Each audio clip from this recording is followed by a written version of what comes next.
Roger M. Ramey, Director of Operations, USAF. Colonel Donald L. Bauer, Technical Analysis Division, Air Technical Intelligence Center.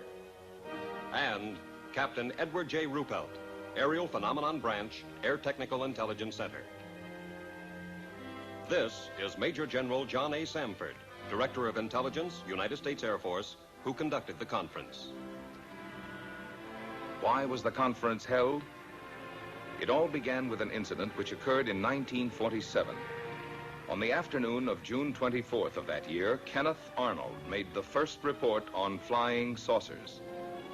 On this day, Arnold took off from Chehalis, Washington, and flew toward the Rainier Plateau at an elevation between 9,000 and 10,000 feet. Over Mineral, Washington, he observed a formation of very bright objects to the north. He radioed ahead that they appeared to be close to the mountaintops and traveling at tremendous speed. When Arnold came in for a landing at Pendleton, airport personnel and the local press were waiting for him.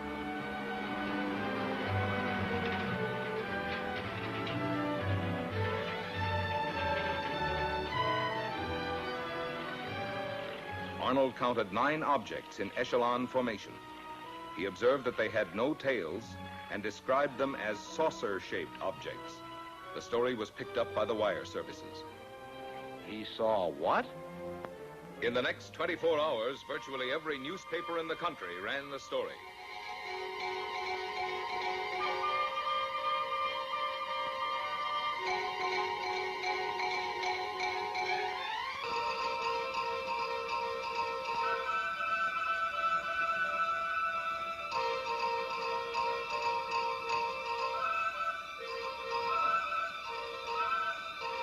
The Arnold report precipitated an avalanche of sightings from cities, towns, villages, from every section of the country.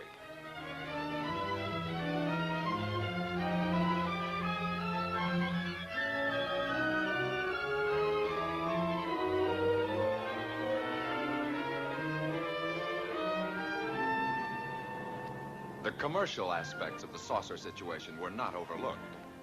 Alert businessmen and manufacturers came up with all sorts of oddities. The practical joker moved in. Homemade saucers of all kinds and descriptions began to turn up promiscuously. Within a few months of the original saucer report, practically everyone in America was conscious of flying saucers. This man in the saucer, can you describe him? Well, sir, he was small and skinny. He had his head was pointed, came to a very sharp point. He had long green hair. His eyes were sort of purplish red. He had large ears which were formed like an antenna. His teeth were perfect, but spread far apart. And I noticed, too, a jacket of some sort of spun glass and bright red metallic hues. You say this all took place in a few seconds. Mr. Nagelschmidt, can you tell me what color tie I'm wearing? I'm sorry, sir. I didn't notice.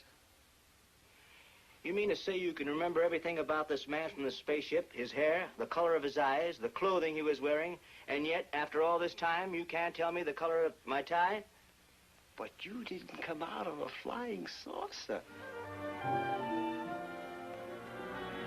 Then, at approximately 1400 on January 7th, 1948, the Kentucky State Police reported to the Fort Knox Military Police that they had sighted an unusual aircraft or object flying through the air, circular in appearance, approximately 200 to 300 feet in diameter, moving westward. The provost marshal at Fort Knox called the commanding officer at Godman Air Force Base. Call Flight Service at Wright Field. Determine if they have any experimental aircraft in our area. We have a report of an unidentified aircraft south of the field. It was about 13:15 when the tower controller in the Godman Tower received his instructions from the commanding officer. Right, Patterson? The PFC continued giving routine instructions to a light plane which was practicing takeoffs and landings. Flight Service. Captain Hopper, Flight Service. Flight Service is a clearinghouse. The positions of all military planes are carefully plotted so a minute-to-minute check may be made on their position, course, altitude, and speed. Flight Service to Godman Tower. We have no experimental aircraft in that area. However, we do have a B-29 and an A-26 on photo mission in that area. In the meantime, Lieutenant Cowan, the AACS, and the operations officer had arrived in the tower. They were joined by the intelligence officer and the executive officer. Upon hearing the information from Flight Service, the executive officer called Colonel Hicks, the commanding officer. Colonel Hicks, can you come over to the field, please? At about 13:50, the tower controller saw an object south of Godman Field and directed it to the attention of the tower. Lieutenant Cowan was the first of the group, after the tower controller, to locate it. He immediately directed it to the attention of the operations officer. After observing it for a moment, he picked up a telephone and put in a second call to the commanding officer. While he was putting the call through, Colonel Hicks arrived in the tower. It was now about 14:20. About 14:30, a flight of 4 F-51s being ferried from Marietta, Georgia to Stanford Field, Kentucky, was sighted south of the base. The commanding officer issued an order to contact the flight leader. Channel B and find out who's leading the flight. Godman Tower to leader, Flight 451. Godman Tower to leader, Flight 451. Come in. Captain Mantell, Flight Leader F-51 to Godman Tower. Over. Stand by for further instructions. Vector the flight into the area of the unknown. Vector Mantell on a heading of 210 degrees.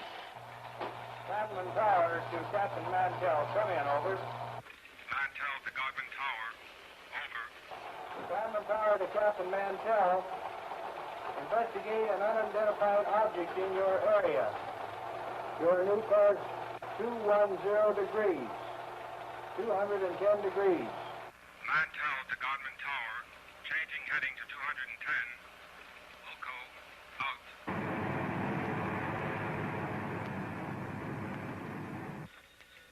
One of the ships in Mantell's formation, NG-336, piloted by Lieutenant Hendricks, requested permission to land at Stanford Field to refuel and get oxygen. Permission was granted.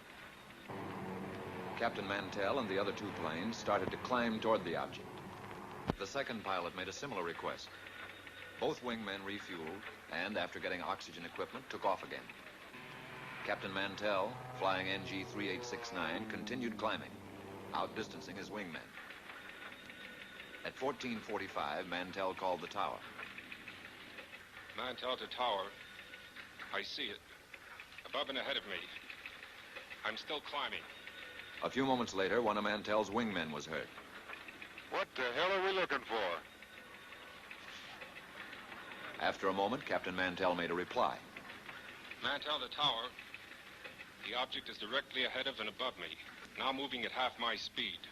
Godman Tower to leader, Flight 451. Godman Tower to leader, Flight 451. Come in. Mantell to tower. It appears to be a metallic object of tremendous size. The object now was in visual view of the tower personnel. Mantell to tower. I'm trying to close in for a better look. I'll go to 20,000 feet. Shortly after this, Pilot Hammond, the remaining wingman with Mantell, called Mantell over his radio. Level off, Captain, until I've regained visual contact. The personnel in Godman Tower waited tensely for Mantell's reply, but he made no answer. A moment later, Pilot Hammond made another report to the tower. Mantell seemed to have disappeared. Mantell had apparently climbed beyond his wingman. At 15:25, the remaining wingman broke off and returned to Stanford Field. The object, which was in visual sight from the tower, as were the F-51s during the chase, disappeared at approximately 15:50. The F-51s were first lost to view, and then the object went behind a cloud. Godman Tower to Captain Mantell. Come in. Over. This is Godman Tower to Captain Mantell. Come in. Over. At 17:50, Stanford advised Godman Tower that Mantell had crashed 5 miles southwest of Franklin, Kentucky. The crash had occurred at approximately 16:45. Captain Mantell was killed.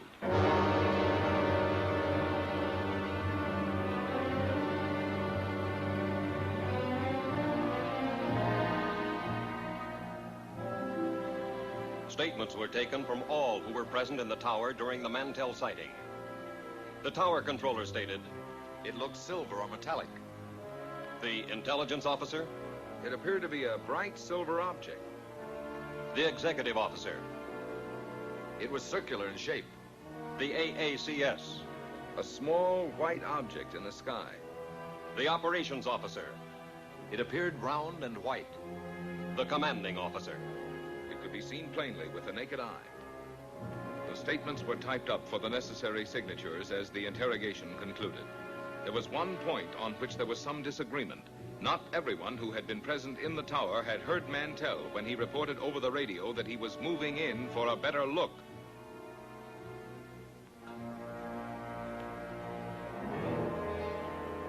The more lurid sections of the press reported that fragments of Mantell's plane were found to be radioactive.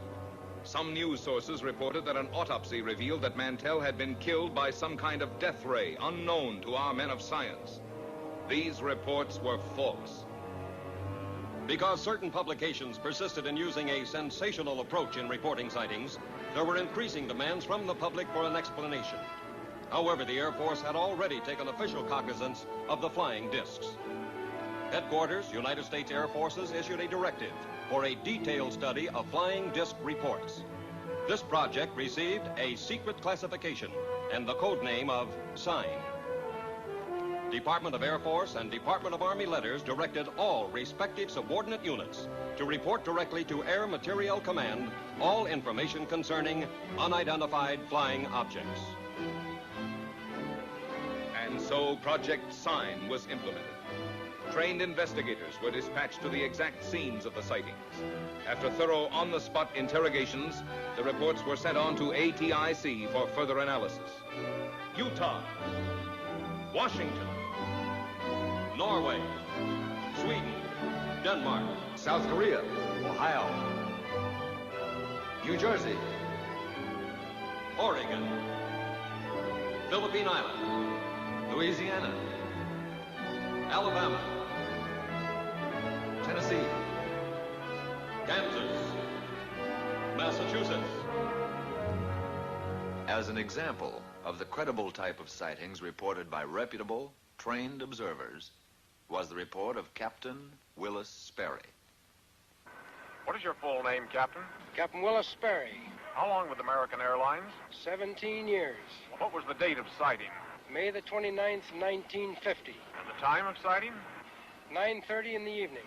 The origin of sighting? 60 miles southwest of Washington, D.C. And the destination? Nashville, Tennessee. What was the visibility? It was unlimited. What was your altitude? 7,500 feet. Who of the crew first saw the object? The co-pilot called it to my attention as I had turned to reach for a map. The object was flying head-on at us. It was 50 times the magnitude of the brightest star. I immediately made an abrupt turn to avoid collision. As I looked to my left, the object appeared to come to a stop. Can you describe the shape of the object? It appeared as a perfectly streamlined object without wings or tail section, as it was silhouetted against the full moon.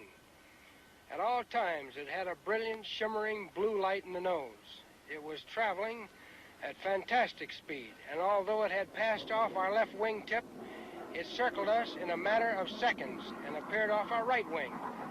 There again, it stopped, and we watched it for several seconds. When again it started, it reversed its direction. We watched it for several more seconds until it disappeared in the east out of sight. Have you ever seen any other similar object, Captain? Never before or since.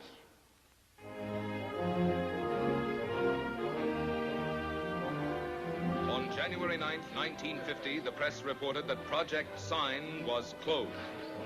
From now on, the Air Force stated its only similar activity would be the routine conventional watch for unidentified flying objects. This is the Daily News building in Dayton, Ohio. My name is Al Chop. A short time after my discharge from the Marine Corps, I paid a visit to the newspaper where I had previously worked as a reporter for 5 years. Well, Al, you rascal. Glad to see you. Good to see you. Keeping yourself? The editor was a close friend, and he tried to convince me to take back my old job on the paper. He was very persuasive, but for personal reasons, it didn't interest me. Oh, but you remember the old days here. Now it's all different. 3 hours for lunch, double time for overtime, blonde copy girls. Once he realized that my mind was made up, he made another suggestion. It was due to this casual suggestion that I walked right into the middle of the flying saucer story. Ever since the Korean situation, there's a lot of activity out at Air Material Command. You could fit right in that public information office there. Who's the man to see out there? Friend of mine, Major Cross. I'll call him now. The idea appealed to me. I'd always been intensely interested in aviation. Also, I liked the idea of settling down in Dayton again. Both Dee, my wife, and I had a lot of friends there. It would be like coming home again.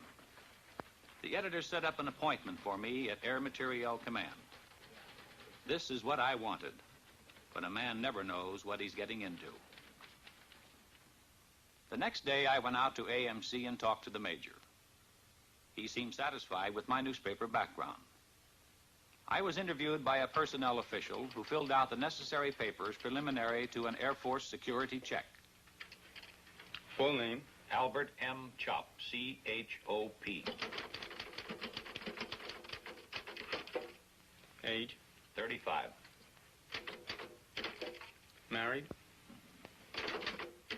Wife's name? Dolores. Children? Girl, age 11, boy 5.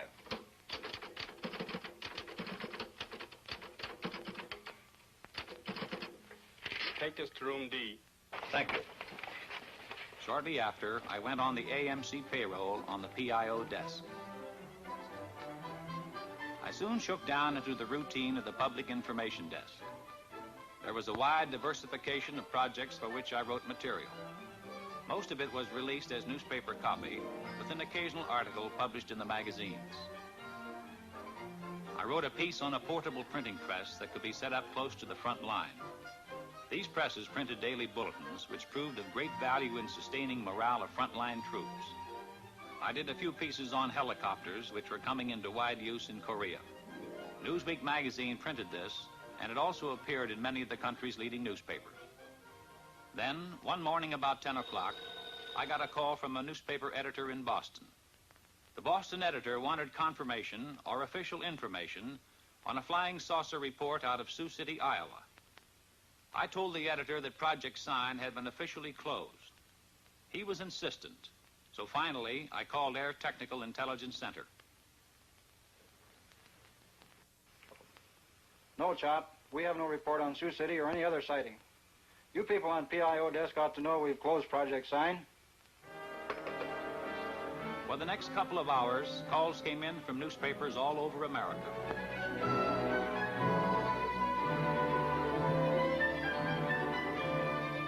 Gradually, I was able to piece the story together. On the previous evening, a commercial airline DC-3 in Sioux City, Iowa, had requested clearance from the tower to take off. The tower held them up, informing the pilot that there was a light in the west that they thought might be a light plane. The tower stated that they were trying to contact it, but were unsuccessful. The tower was in contact with another light plane that was coming in for a landing. The DC-3, engines idling, stood by at the end of the runway until the light plane landed and taxied off the strip. The tower then gave the DC-3 pilot permission to take off.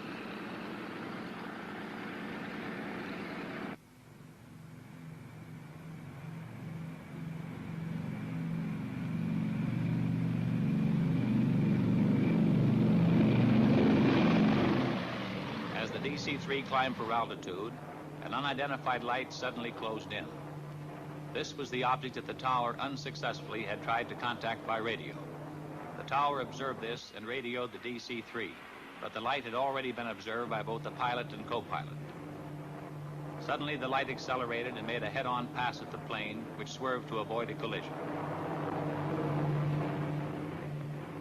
It zoomed past them, close to their wingtip. The pilot called the tower and described the object as a B-36 without wings. After being observed by several passengers, the object suddenly zoomed straight up and disappeared. About noon, two reporters came in asking for information on the Sioux City sighting. What's new on this saucer story, Al? We have nothing on it.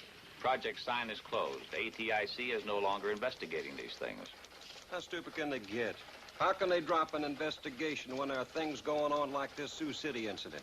Look, George, I don't make policy around here. I've got a job, and I take my orders just like everybody else. They insisted I make another call for verification with ATIC.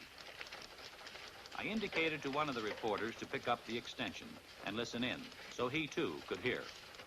Yeah, hello, Major. Al Chop. Couple of reporters here want some information on Sioux City. Look, Al, the answer is the same. The project is closed. I told you that before. Yeah, thanks, Major. You heard the man. This thing doesn't add up. Those men saw something up there. Oh, there's probably some simple explanation for it. Don't tell me you guys believe this saucer bunk. You're just sitting on a story, Al. Well, you believe what you like. But personally, I think this whole saucer business is pure, unadulterated bunk. One day, shortly after the Sioux City incident, I went over to get a story on a former German scientist. Area B was a maximum security section. The story appeared in the New York Times. I had obtained the background on the scientist from the files. He was formerly one of the top men at Peenemünde, Germany, one of the key figures participating in the successful development of the V-2 rocket. This scientist had succeeded in developing a 98.8% pure aluminum oxide. These crucibles were vital to our nation's defense. They were used to melt super-hard metals needed to build turbine blades for our jet aircraft.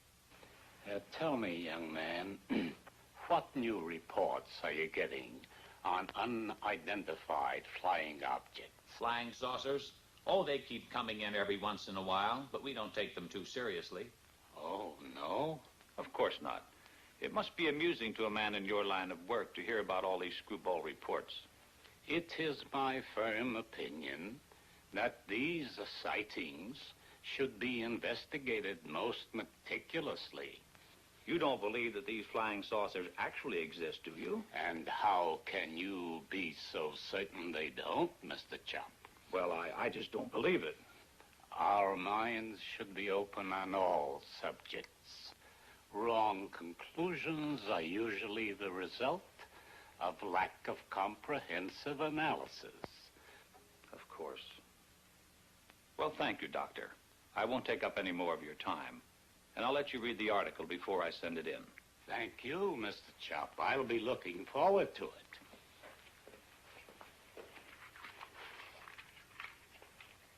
Later that same day, I paid a visit to the Public Information Officer for Air Materiel Command.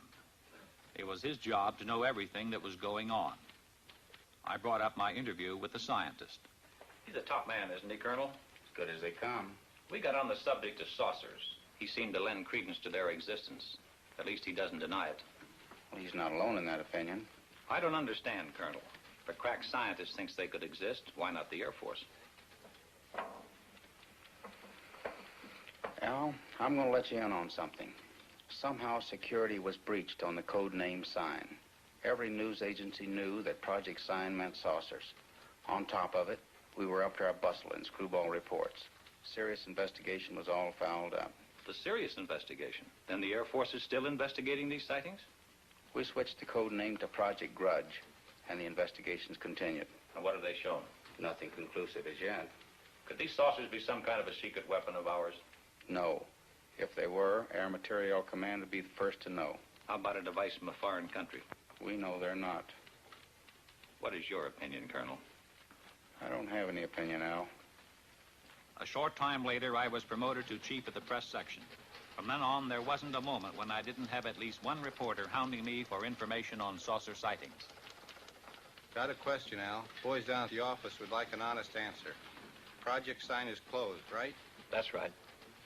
Has the Air Force set up a new saucer investigation? No. Thanks, Al. That's all I want to know. Coming here right away, Al. Bring pencil and paper. Line 3. Colonel Goddard's on the phone. He's got a hot UFO report. I want you to listen in on it. Okay, Colonel, shoot. Colonel Goddard, chief of the Air Force Photo Reconnaissance Laboratories, reported that 3 of his men flying a B-29 were tracking a weather balloon over Georgia. Suddenly, an unidentified flying object appeared and flew alongside the balloon. After a few moments, the object dived and made a pass at the balloon, then proceeded to disappear. When the balloon was recovered, it had a 6-foot rent in it. Colonel Goddard's men believed this unidentified flying object made the tear in the balloon. Goddard vouched for his men making the report, stating that they were highly experienced and reliable Air Force personnel. Thank you, Colonel. Think it could be a lightning bolt? Goddard wouldn't call that a lightning ball. Didn't any of his men have a camera? No, they were tracking it with binoculars. That's something I don't get, Colonel. Wouldn't you think that somebody, somewhere, would have shot a picture of one of these things? Oh, we've got plenty of photographs. But the trouble with still pictures is they're too easily faked.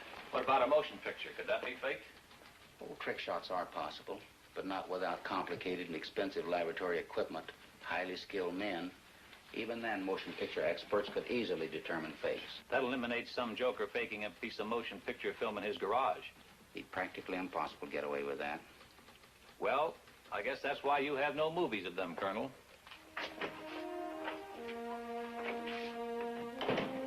As chief of the press desk, my work hours, my meals, my sleep became increasingly disturbed and chaotic. I saw little of my wife and children.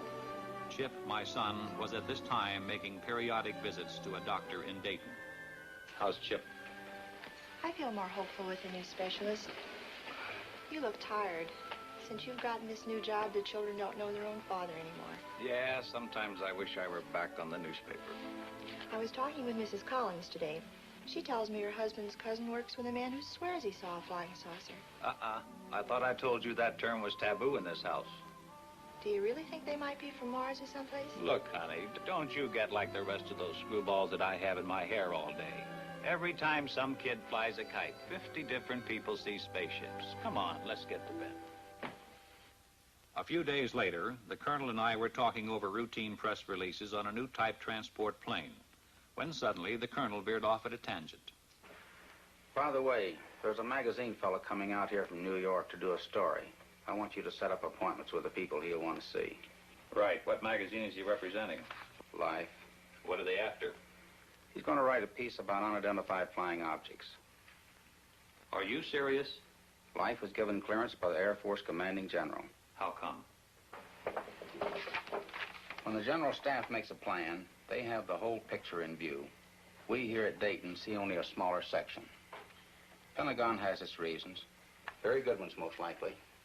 When the Life story breaks, we're going to have to fight our way in here through a milling mob of inquisitive reporters. No, Al, you won't. You won't be here. Colonel Searles on the Pentagon has requested you by name. He wants you to join his staff in Washington. Colonel, it's been swell working with you. But under the circumstances, I'll be delighted to get out of here.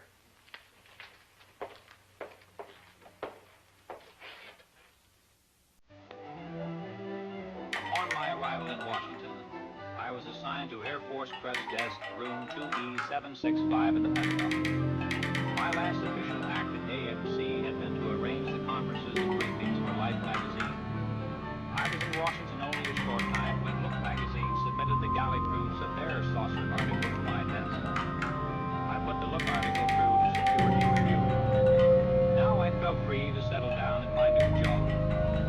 I checked in with the press section of the United States Senate, House of Representatives, and Department of State. I paid the required visits to the information departments of the Army, Navy, and Marine Corps. I covered the Civil Aeronautics Administration and other agencies with whom I would be working in close contact. By now, I figured I was through with flying saucers for good. But the Pentagon had other ideas. Because of my previous experience, I was assigned to unidentified flying objects. I was back in the flying saucer business. In the activity of setting up housekeeping and getting adjusted to the new job, I completely forgot about the Life magazine article. Also, I was able to spend more time with Chip. My son had been deaf in one ear since infancy, and it was difficult for him to play with other children. I had settled down to a regulated home life, but it was only a lull before the storm.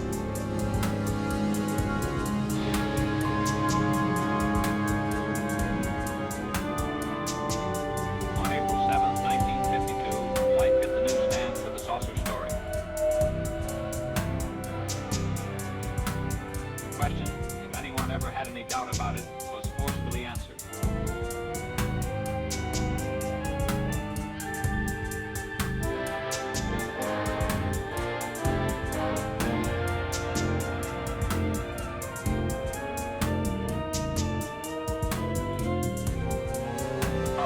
America as a whole had an intense, avid interest in the subject of flying saucers.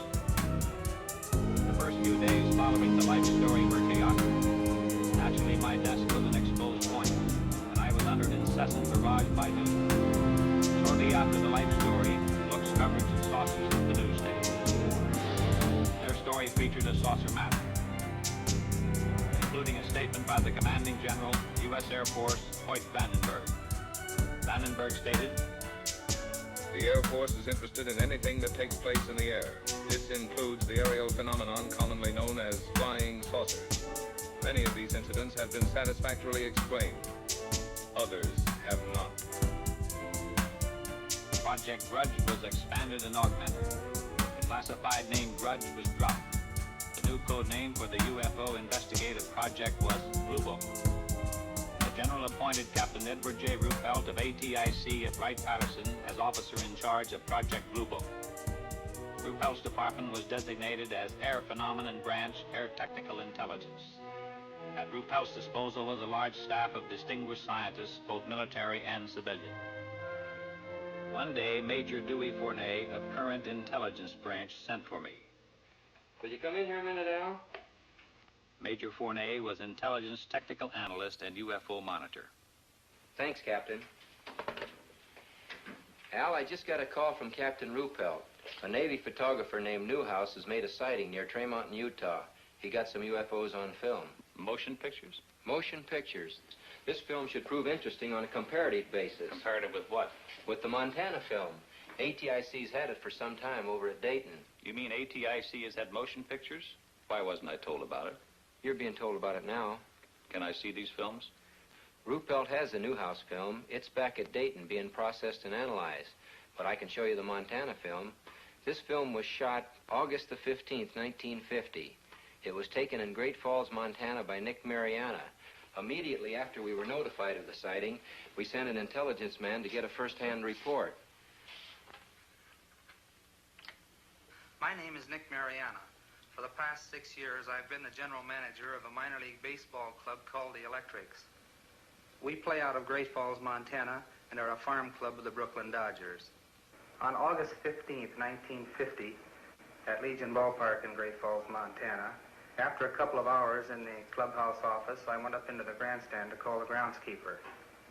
As I reached the top of the stairway, I glanced northward to the tall Anaconda Copper Company smokestack to check the direction of the wind from the white smoke.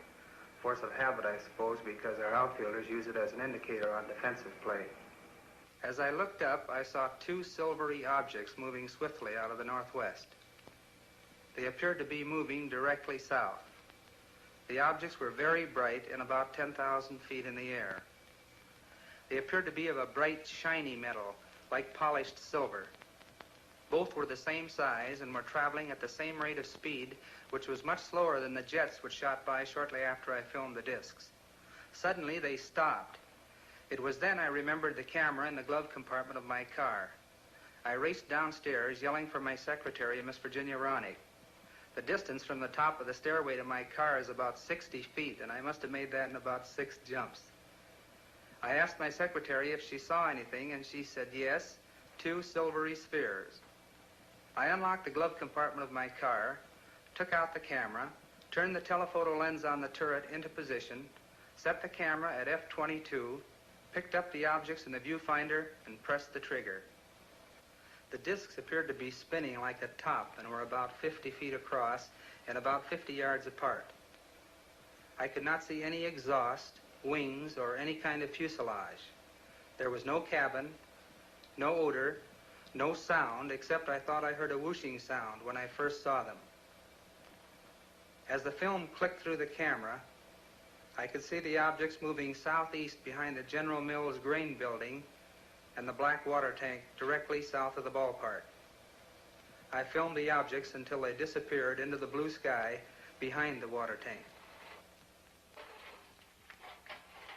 There's only a few feet of film. It'll be over practically before your eyes are focused on it.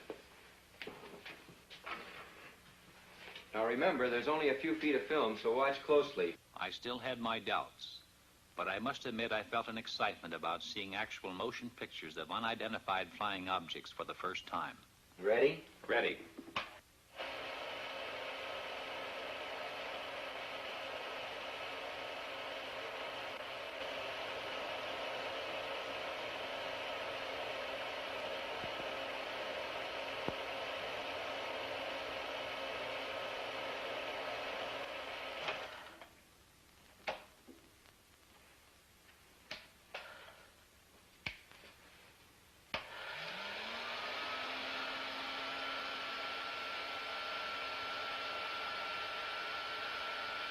What do you make of it? You saw what I saw. What's your opinion? I'll run it again.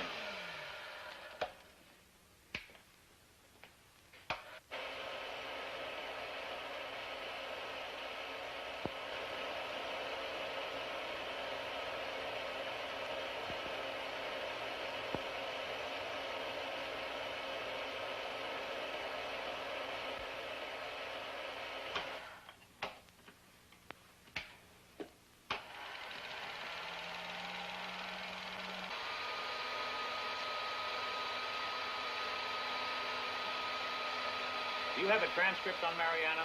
It's at Dayton. Good. Colonel Searles wants me to go to Dayton. That is, if you'll give me clearance. I'll have you cleared. It's a good idea for you to get acquainted with the history of UFOs. When you get to Dayton, you'll meet Captain Ruppelt. The three of us are going to be working closely from here on. Ruppelt will give you a complete briefing on Blue Book. What's the story on him? Ruppelt's an aeronautical engineer. He knows about things that fly. An excellent man to head up Project Blue Book. Okay. Once again, what's your opinion of this film? As far as I'm concerned, I'll have to classify them as unknowns. I'll run the film again, this time in slow motion.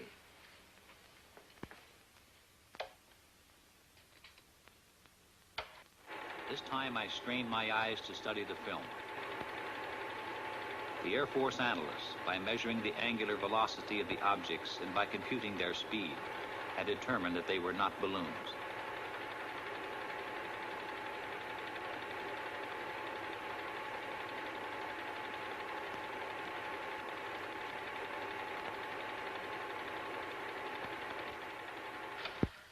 Well? There was something up there in that sky. And if they were not balloons, I don't know what to think. You better get going to Dayton.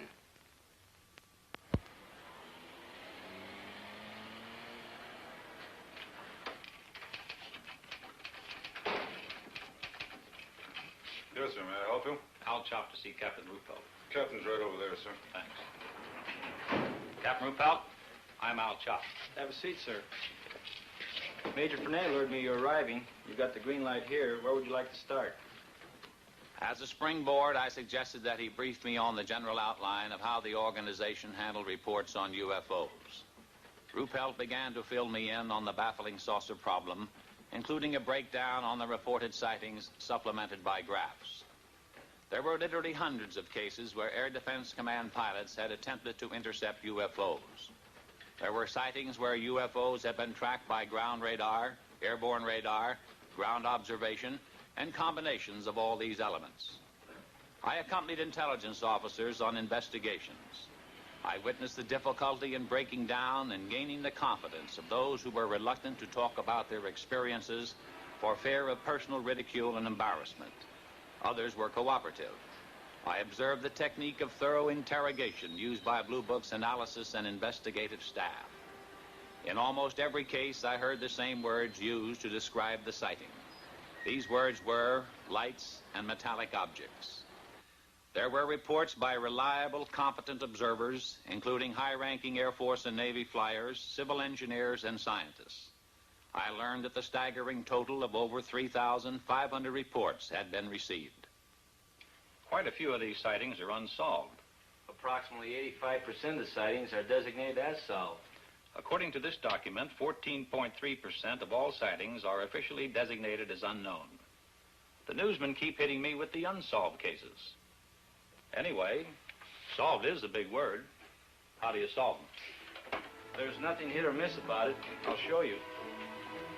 On December 1st, 1952, between 4:30 and 5 o'clock in the morning, several major airports in this area reported a single round object.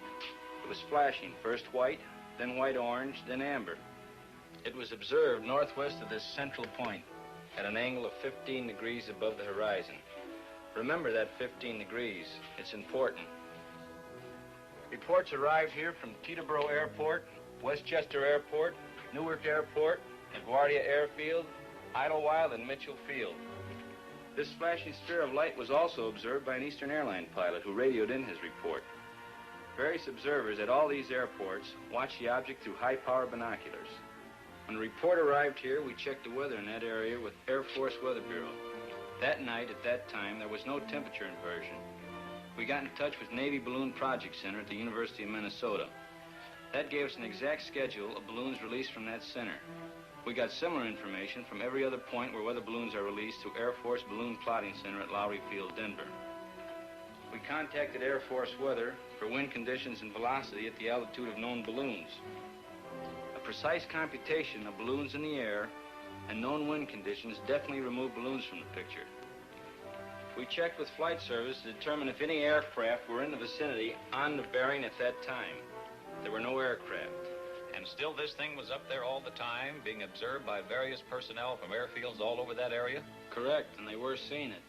We checked with our contract astronomer at a leading university in the locality and gave the astronomer the angle of elevation and bearing of the object. Remember, the object was observed at an angle of 15 degrees above the horizon, and I told you that was important. It proved to be the conclusive factor. Our astronomer reported that at the time of the observation, the planet Jupiter was 15 degrees above the horizon and on the angle of elevation and bearing of the object. There's no doubt about it. What all these people saw was Jupiter. What made the light flash? Atmospheric conditions. The same conditions that make the stars appear to twinkle. You people really go into these things. We try. In over 80% of the cases, we come up with the correct answers. We don't get the correct answers in all the cases. What about the motion picture made by this Navy man, Newhouse? We're working on that. How does it look? Impressive. Can I see it? It's being analyzed. When the film is available, will I be able to take a look at it? As soon as analysis is completed, you'll see it. Satisfied? Yeah. How long will that take? About a week. We're doing an exhaustive check on the Newhouse stuff. Really putting it through the ringer. When we're through, we'll forward a print to the Director of Intelligence with a complete report of our analysis. Fill me in on Newhouse. Would you consider him a qualified observer? He rates as a top flight observer, an extremely competent one. Immediately upon getting word of his sighting, he dispatched an investigator from Travis Air Force Base to interrogate Newhouse. The exact date of his sighting was July 2nd at 11 a.m., Mountain Standard Time. I was driving on U.S. Highway 30 South with my wife and our son Delbert and our daughter Ann. We were on our way from Washington D.C. to Portland, Oregon on vacation before reporting to my new duty station at the Aviation Supply Depot, Naval Supply Center, Oakland, California. About 7 miles after we passed through Trail Mountain, Utah, my wife noticed a group of objects in the sky which she could not identify. I pulled over to the side of the road, stopped, got out, looked up and saw the objects. There were about 12 of them in a rough formation proceeding in a westerly direction. They were like nothing I'd ever seen before, although I've logged some 2,000 hours in the air. They were identical in appearance. How would you describe these objects? Like two saucers, one inverted over the other. I had no means of judging the altitude. It appeared to me to be about the size of B-29s at 10,000 feet. Did you photograph them immediately? I watched the objects for a few moments before getting my camera out of the suitcase. Then I lost more time getting film out of the second suitcase and loading the camera. When I first saw the objects, they were almost overhead. By the time I had the camera ready to go, they had moved to a considerably greater distance. What kind of a camera did you use? A 16mm Bell & Howell Filmo Auto Loadmaster with the 3-lens turret. I selected a 3-inch lens and set it on f8 and focused at infinity. Did you think of using slow motion? No, the camera was set on 16 frames per second, and in the excitement of the moment, I didn't think to shoot at a greater rate, although that would have improved the coverage. I centered the viewfinder on the objects and made the first shot. Then I decided that if the sky were darker, the objects would show better. So I stopped the lens down to f16 and continued photographing. This proved to be a mistake, as the quality of the film would have been better had I left it at f8. Did these objects remain together in a group at all times? No. Toward the end, one object reversed its course and proceeded away from the rest of the group. I held the camera still and allowed this single object to pass through the field of view, picking it up again later in its course. Did this single object return to the rest of the group? No. I allowed it to pass through the field of view of the camera 2 or 3 times, and then it disappeared. In what direction? Over the eastern horizon. What did you do then? I turned, swinging the camera just in time to see the rest of the group disappear over the western horizon. What was the weather? The weather was bright and cloudless. Visibility good? The visibility was excellent. How does this film you shot compare with what you saw with your naked eye? You have studied the film. Yes, I've studied it. I'm very disappointed. The film falls far short of showing what I saw with the naked eye, due to the delay in getting the camera started and my error in exposure. If I'd had this camera in the seat beside me, loaded and ready to go, there'd be no need for questions. The Air Force would have the answer. What is your full name, please? Delbert Clement Newhouse. And you are on active duty with the Navy? Yes, sir, I am. What is your official Navy rank? My title is Chief Photographer. I'm a commissioned warrant officer, United States Navy. How long have you been in the service? 21 years. Now, is there anything you can add to the description of these objects? They had a bright silvery color. Can you describe some particular detail? They had a metallic appearance. They seemed to be made of some kind of polished metal. The Newhouse film, as I told you, is presently under analysis. Sergeant, would you get me the Fargo case? The Fargo sighting was October 1st, 1948. A National Guard lieutenant, thank you, a National Guard lieutenant was about to land his F-51 at Fargo Airport.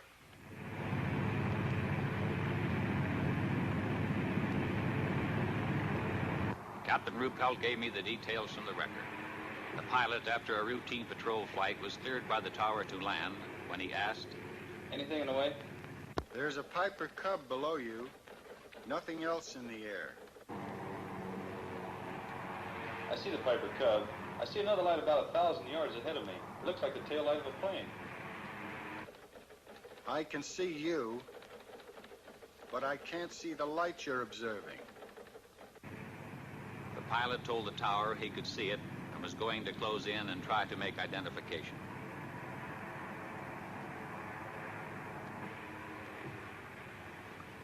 I can see it clearly now. A small white light. It keeps blinking on and off. As he approached it, the blinking light became clear and steady. Suddenly, it pulled into a sharp left bank. I think this thing is going to make a pass on the tower. I see it now. I see it. The pilot dived on the light, and although he brought his manifold pressure up to 60 inches, he reported, I can't seem to catch up with the thing. It's gaining altitude and has just made an impossible turn. A 90-degree turn to the left. You're right. It's gaining altitude on you. And it's still in a very tight left turn. By that time, they were at 7,000 feet, when, suddenly, the light made a 90-degree right turn. It's headed straight at me. The light passed directly over your canopy at, I estimate, about 500 feet. The object suddenly shot straight into the air. The pilot followed it to 14,000 feet when his plane went into a power stall. The object disappeared. The chase had lasted approximately 27 minutes. The officer in the tower was the airport traffic controller. The lieutenant was an instructor for the French during the Second World War. He said he was sure there was an intelligence behind the movements of the lights. He stated, too, that no earthborn pilot could have withstood the G-factor inherent in the object's turns and speed without blacking out. Was there radar at the field? No, there wasn't. Too bad. Radar would have made it airtight. Not necessarily. I thought a radar return was indisputable evidence. No, it isn't. Are you a radar expert? No, I'm not, but I have one on tap. Give me extension 361. We have a team of 3 radar analysts here in Air Phenomenon Branch. I want to talk to Wynn Swanson. All radar reports received here pass through this radar analysis division. Swanson? I have a man here from the Pentagon. He's cleared. Wants to know about radar. Okay. The field's socked in solid with fog, but he'll take you over to GCA.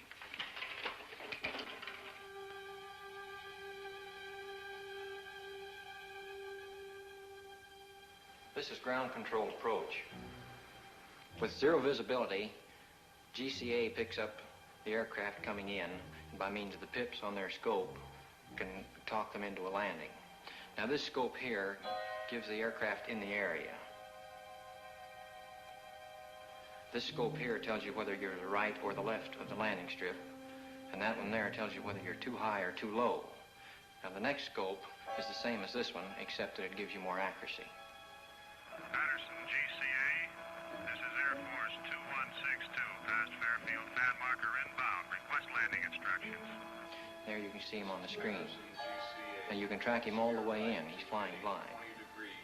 Steer right to heading 20 degrees and begin descent to 1,500 feet. This is Air Force 162. steering 20 degrees, descending to 1,500. Over. Air Force 162, the weather at Patterson Field is 100 feet ragged ceiling. Visibility 1/2 mile. Light rain. Wind southwest 6. Altimeter 998. If you can see it on radar, there can be no question about misinterpretation. In this case, no. These are good, solid blips. This is Air Force 162. Roger on the weather and runway. Over. Air Force 162, steer left to heading 35, turning downwind leg. Range 8 miles south. Over. This is Air Force 162, steering 35. Over. Sometimes a temperature inversion will cause trouble. Ionized clouds or equipment malfunction will cause false blips. Can you tell a false blip from one made by aircraft? Yes, any experienced operator can tell in a minute or so. Air Force 162, steer left to heading 215. This will put you on final approach. This is Air Force 162. Roger. Steering 215. Over. Air Force 162, this is your final director. How do you read me? Over. This is Air Force 162. You are loud and clear. Over. Air Force 162, roger. Your range is 7 miles. Slow aircraft to descending speed. Make final flap setting. Maintain altitude of 1,200. Heading 215. Do not acknowledge any further transmission unless unable to comply. If you do not hear GCA for any 5-second interval, climb to 1,000 feet on a heading of 125 and contact approach control. Steer right to heading 210. Range 5 miles. You are now approaching glide path. Start normal rate of descent at 600 feet per minute. Entry to glide path good. Steer left to heading 212. Range 4 miles. Go above glide path 10, 15, 25 feet high. Increase your rate of descent slightly. Heading 212. Holding you on the center line. Holding 2 feet high on glide path. Check that descent. Steer right to heading of 213. Range now 3 miles. Holding glide path very well. Go below glide path. 10, 20, 30 feet. Level off slightly. Steer right to heading 214. Coming back nicely to glide path. 25, 20, 15 feet low. Heading 214 had you lined up with the center line. Range 2 miles. Holding 15 feet low on glide path. Bring it up slightly. 10, 5. Now on glide path. Range 1.5 miles.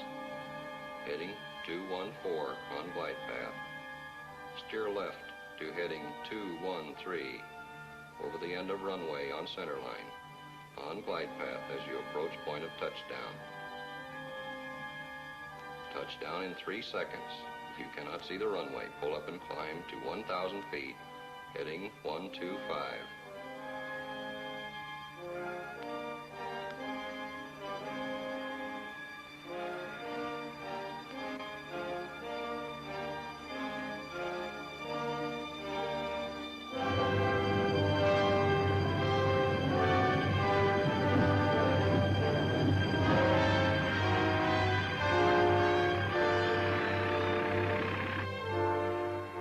Safe at home. Well, that's it. Coffee? Yes. What exactly is your job here, Swanson? I'm one of a group of 3 radar specialists employed by the Air Force. Reports of radar contacts of unidentified objects are sent in to us from all over the world for analysis. How long have you been in Air Force intelligence? 2 years. Ever come across any cases you couldn't solve? We have unsolved cases, yes. Cases where good solid blips appeared and no known objects in the area. Then, too, we have cases of fantastic speed. Exactly what do you mean by fantastic speed? I mean speeds greater than any achieved by man. How much greater? Thousands of miles per hour. Thousands of miles. What's your idea of what they are? All I can say is unknown. You must remember that I've been restricted to only radar contacts. I have no experience with visual contact. What do you think about the chances of these objects having intelligence behind their control? All I can say is I have an open mind. What do you think about the theory of interplanetary source? I have an open mind, period. I spent a full week in Dayton. I had hoped to see the Newhouse film before returning to Washington, but it was still under analysis by the Wright Field Photo Lab. When the analysis was completed, the film was taken by an Air Force courier and hand-carried to Washington to be viewed by the Director General of Air Force Intelligence. It is. All set, Major? Yes, sir. Air Technical Intelligence has reported that this film could not be produced under simulated conditions. Let's go. There'll be several feet of blank film before the pictures come on.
The film, as Newhouse had predicted, was in bad condition, but the chief interest was in movement, speed, and light source.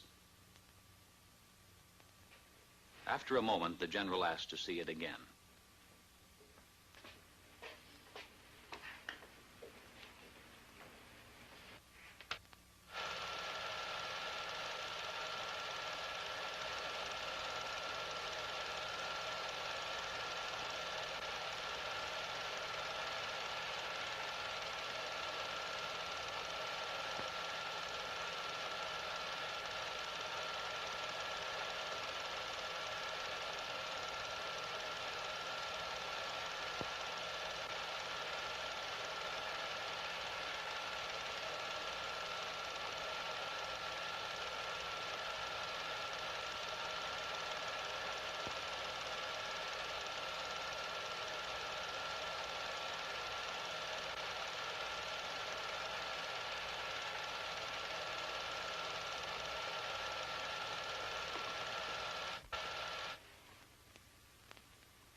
How about that? Those were the only words spoken in the room. How about that? A few days later, Major Fournet had some news for me. We got the analysis of the Newhouse film from Air Materiel Command. What does it show? Not birds, not balloons, not aircraft, not faked. With the telephoto lens used, weather balloons within 5 miles distance could have been determined on the film. At a greater distance than 5 miles, they could not attain the speeds calculated. Within a 5-mile range, an aircraft of 40-foot wingspan could have been clearly determined. In excess of 5 miles, the speeds of the objects are greater than aircraft could achieve, except in a straight-line speed run. No bird is sufficiently reflective as to cause the film to react as strongly as it is done. If they're not birds, not balloons, or aircraft, and the film isn't faked, what can these things be? The official conclusion is unknowns.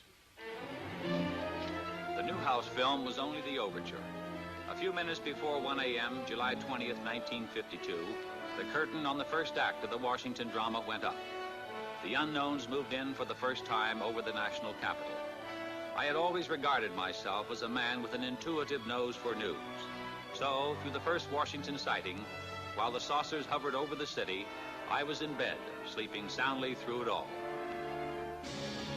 When I reached my desk that morning, we were flooded with newspaper queries. Telephones were jangling throughout the day.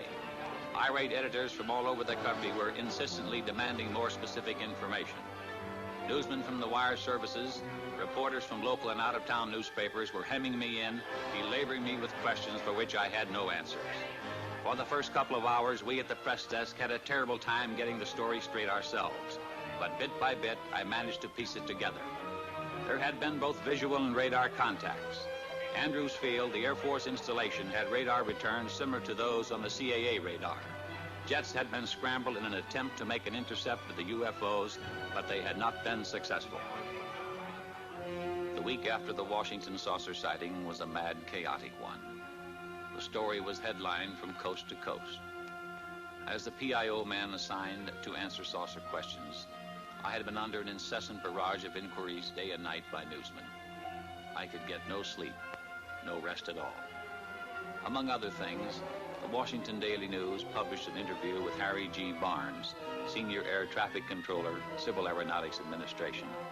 Barnes stated, "There is no other conclusion I can reach but that for 6 hours on the morning of the 20th of July, there were at least 10 unidentifiable objects moving above Washington.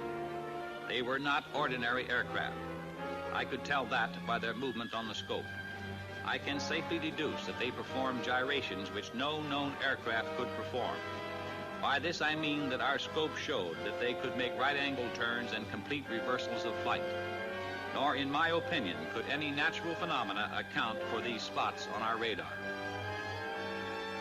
Then, exactly a week later, it really broke loose. It was the night of July 26, 1952. At 10:30 p.m., I received a phone call from Ray Nathan at CAA. Hello. Chop? Yeah. Ray Nathan, get down here right away. What's up? The radar at Washington National is picking up unknowns. Again? The press is hounding me for a statement. I don't know what to tell them. Dee, bring my coat and the car keys. Stall them off. I'll be right over. A couple of guys from Life magazine are here with a camera. Stall them, too. What's the matter? Radar is picking up unknowns over the Capitol. Don't wait up.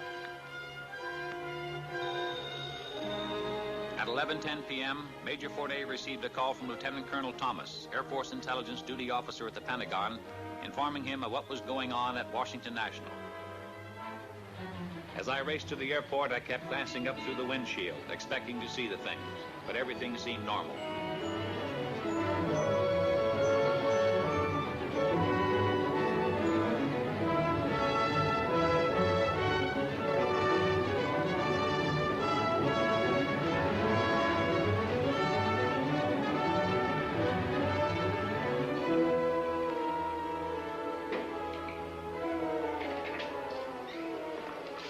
Am I glad to see you? They tell us we need your okay to get into the radar room. You can't get in, boys. I'm sorry. We want some pictures of that scope, Al. You can't photograph the scope. Why not?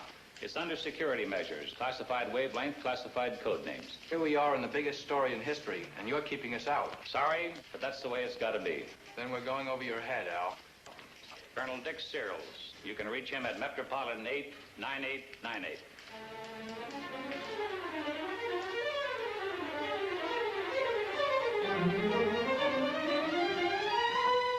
Another one. Look at him go. One of them is an airliner. It's a slightly different shape. Did you alert the Air Force? I called Air Defense Command. What'd they say?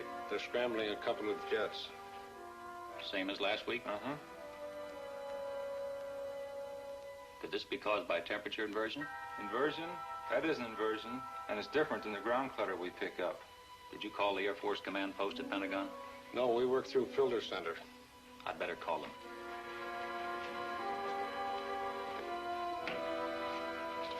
Get me the Pentagon Air Force Command Post. This is Al Chop. I'm at Washington National. Have you heard about the unknowns here tonight? We've been alerted. There's a blue flight on the way there right now. Okay. Washington Control to Flight 639, come in. Flight 639 to Washington Control, over. Washington Control to Flight 639, you're approaching traffic on your left. Can you see it? Over. Andrews Tower to Washington Control. We show an unknown just to the left of Flight 639. Flight 639 to Washington Control. We can see that traffic on our left, over. Washington Control to Flight 639, what does the traffic look like? Over. Flight 639 to Washington Control. It's a light, a blue-green light, Over. Washington Control to Flight 639. Can you make out what type of craft it is? Over. Flight 639 to Washington Control. No. We can just see a light. A blue-green light. Over. Washington Control to Flight 639. Roger. Out. This is Bluebird 1 to Washington Control. Come in. The jets are coming on now. Washington Control to Bluebird 1. Change course to 225 degrees. Bluebird 2, hold your course. Over. Bluebird 1 to Washington Control. Wilco, out. Bluebird 2 to Washington Control. Wilco, out. They're gone.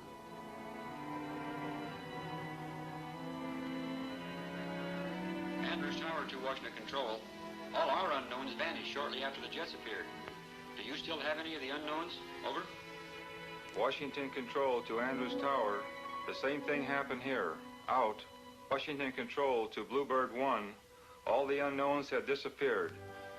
You say those returns are the same as those you got last week? The same as last week.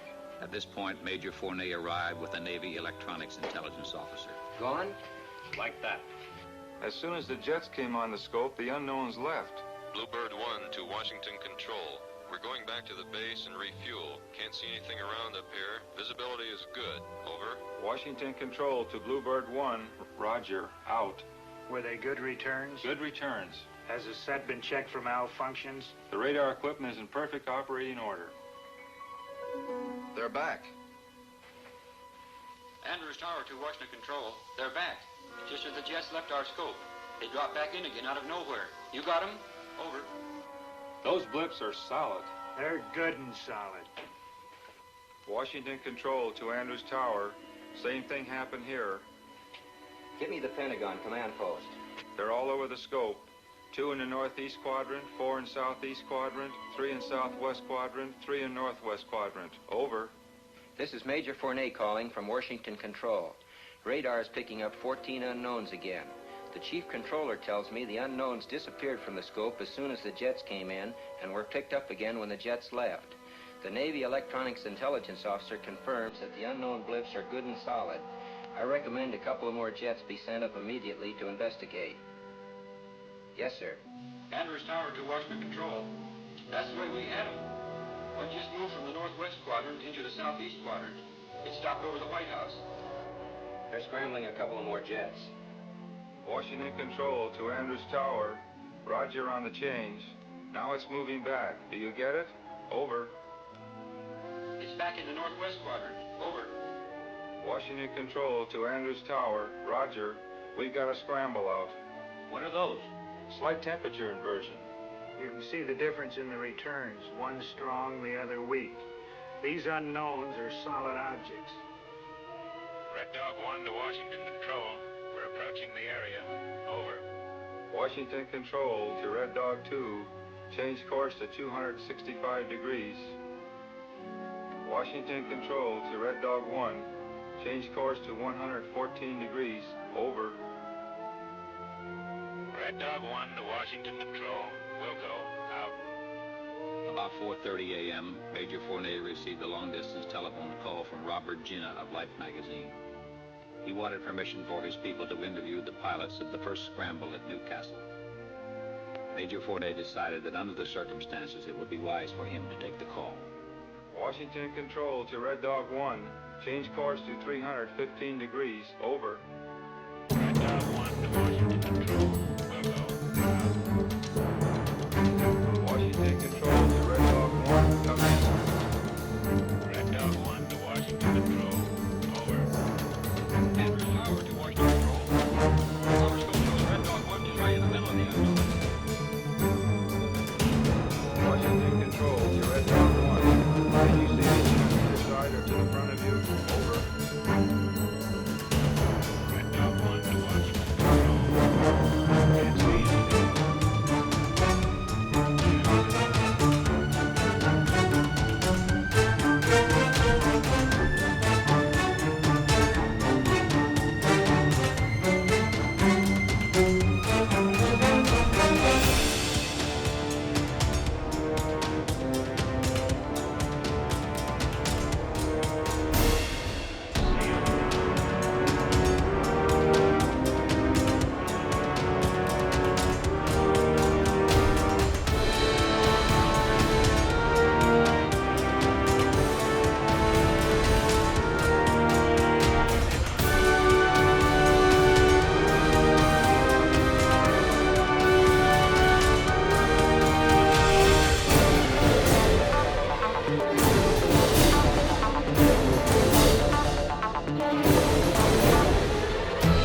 maximum speed.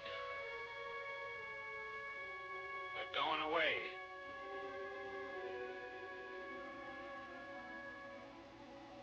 They're gone. I can't see them.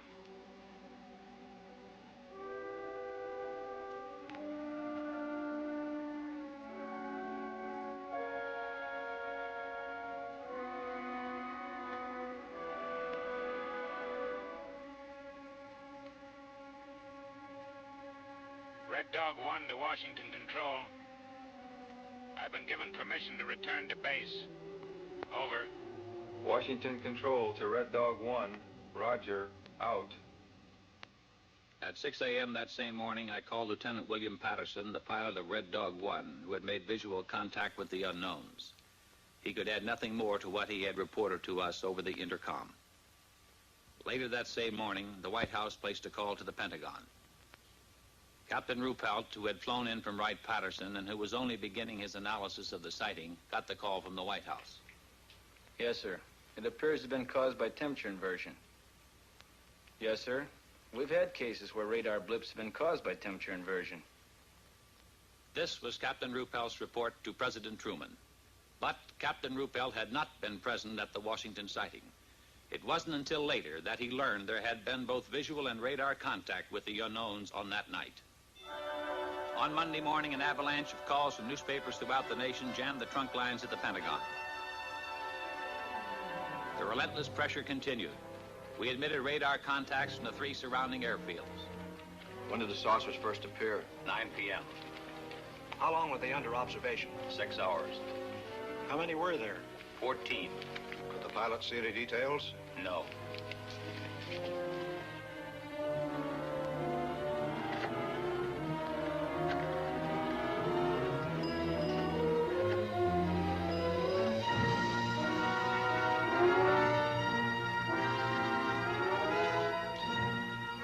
In an interview which appeared in the Washington Times-Herald, Lieutenant Patterson, pilot of Red Dog 1, said he concentrated on one of the bright lights, but it outran him.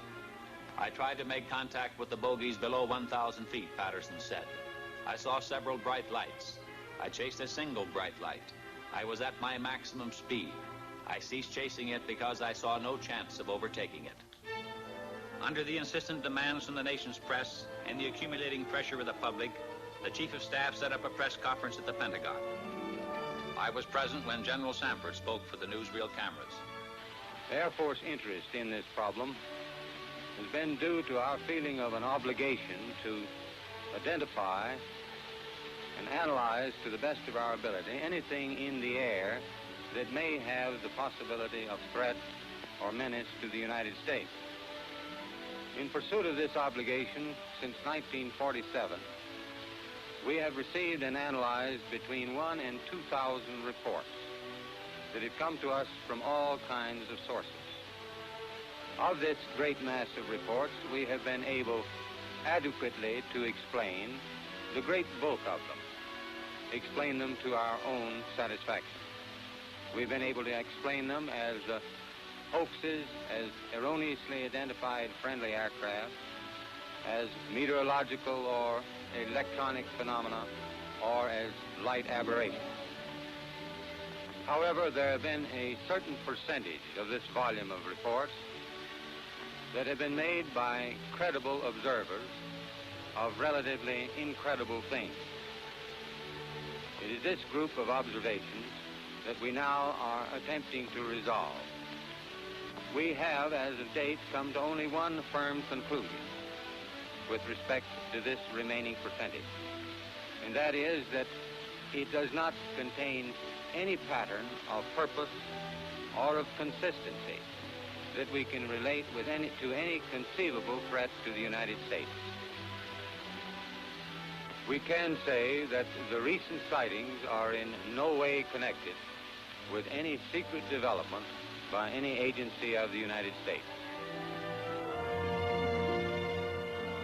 When I left the Pentagon that evening, General Sanford's words kept running through my mind.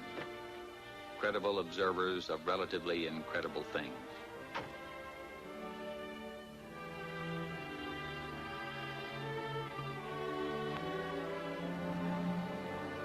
The theories of the skeptics could not stand up to the actual experiences of high-ranking military personnel, radar experts, airline pilots, and other responsible witnesses referred to by General Samford as credible observers. I started to walk through the streets of Washington, the words remaining with me, credible observers of relatively incredible things. I recalled, when I first joined the project at AMC, how I regarded with disbelief the whole subject of flying saucers. But piece by piece, the evidence had crystallized, until now, in my opinion, there was no doubt as to their existence. Now, so far as I was concerned, it was no longer a question of whether or not there were unknown objects flying in our atmosphere. For me, the only questions that remained were, what are these objects? Where do they come from? To me, the evidence indicated intelligence behind their control, and by now the belief that their source was interplanetary was no longer incredible.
This is the Montana film, projected exactly as it was photographed.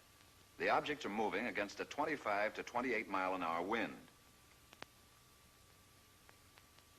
This is the film in double frame or slow motion. A slight bounce in the movement of the objects as well as the tower is perceptible. This is due to the handheld camera. The film, analyzed frame by frame, shows the movement of the objects to be horizontal and steady. We will now vary the action and size of the objects and also stop the action from time to time for your study. We have just made a jump cut in the film to an enlarged size and reversed the action.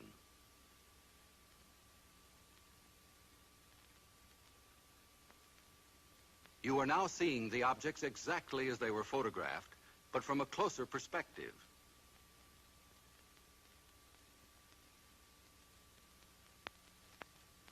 Analysis reveals that the objects are not balloons, nor any kind of known aircraft. The images are very different from those produced by any kind of birds at any distance. The shape, brightness, speed, rectilinear path, steady motion, and separation rule out various forms of optical atmospheric mirages or cloud reflections. Comprehensive analysis has eliminated meteors and other known natural phenomena. The possibility of airplane reflection has been carefully studied and ruled out. This is the Utah film as it was originally photographed. The image structure and maneuvers definitely eliminate any kind of known aircraft. This is where Chief Photographer Newhouse, in his excitement, changed exposure. He believed that by changing density and giving the film more contrast, he could clarify the objects. The single object that reversed its course. The bounce is due to handheld camera. Now we study the action of one section of the film. We stop the action. We move in. Within a 5-mile range, aircraft could be determined. In excess of 5 miles, the speeds are greater than aircraft can achieve, except in straight-line speed runs. The movement here follows an elliptical or circular pattern. Microscopic examination reveals that the objects are well focused.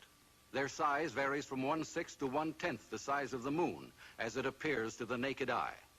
Their form is circular and sometimes elliptical.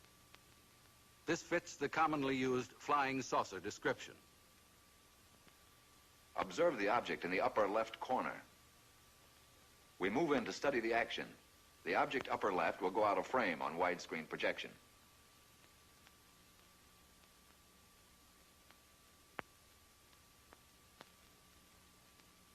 Observe the motion of the two objects upper right as we rock them back and forth.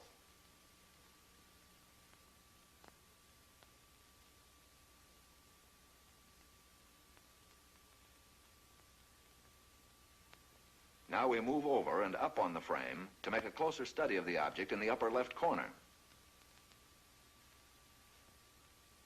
Examine this object closely. Compare it with those objects you saw in the Montana film. These films were taken approximately 2 years apart, hundreds of miles apart.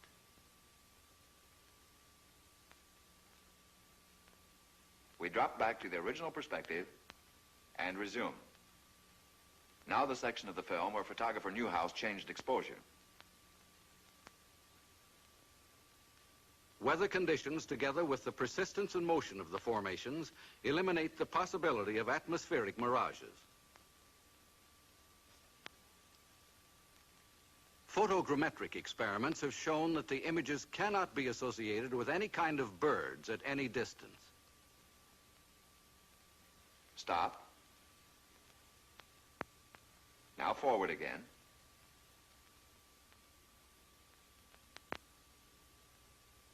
Stop.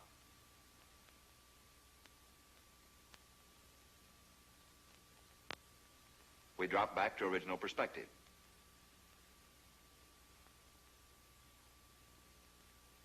Now once again, and for the last time, the Utah film.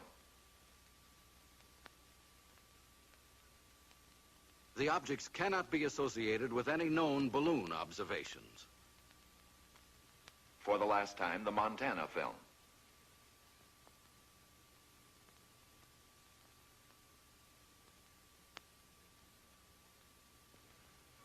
The motion picture you have just seen is authentic.